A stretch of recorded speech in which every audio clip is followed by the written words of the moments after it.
The Blind. If my stepdaddy sees this, hey stepdaddy, it's the Duck Duck movie.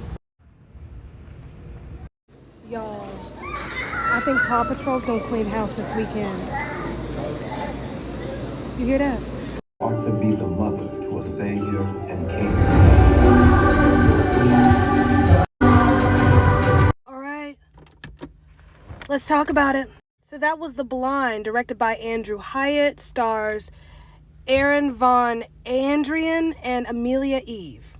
So this is a Christian film. It's a biopic of Phil Robertson. Phil Robertson being the founder and former CEO of Duck Commander, Duck Calls, and the patriarch of the Robertson family. For those who may not remember, his family was a star of the reality show Duck Dynasty, or as my stepdad called it, Duck Duck. Fun little fact. So the way I found out about Duck Dynasty was when I worked at a bookstore. Out of nowhere, we started getting merch. Everything was, Mossy Oak and Hunter Orange, and people were buying it up. I had to check it out, and I'm like, this is hilarious. But I digress. I'm going to be completely real here. That was a lot better than I expected it to be. With Christian films, I don't expect much. I expect, and I've said this many times before, I expect message heavy, low quality. I expect to get a good/decent Christian message, and then everything else to fall by the wayside. Writing, acting, direction.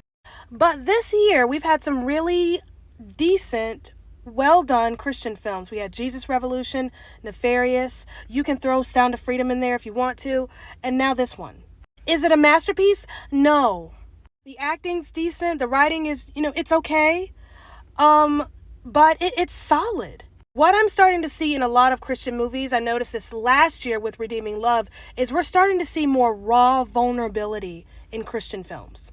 We're not seeing that cookie cutter smile on their faces all the time kind of Christians in film. We're starting to see what a real journey to Christ and with Christ, what that looks like. Phil Robertson meets the love of his life, Miss Kay. They get married, they have 3 boys, and then he just goes on a downward spiral with alcohol.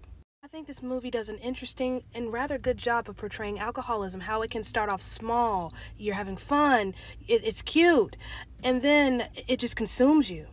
This movie is one big gospel presentation, so obviously the power of God is a central theme here, but I think even bigger than that, the power of a good wife. Not a good woman, not a good mother, a good wife.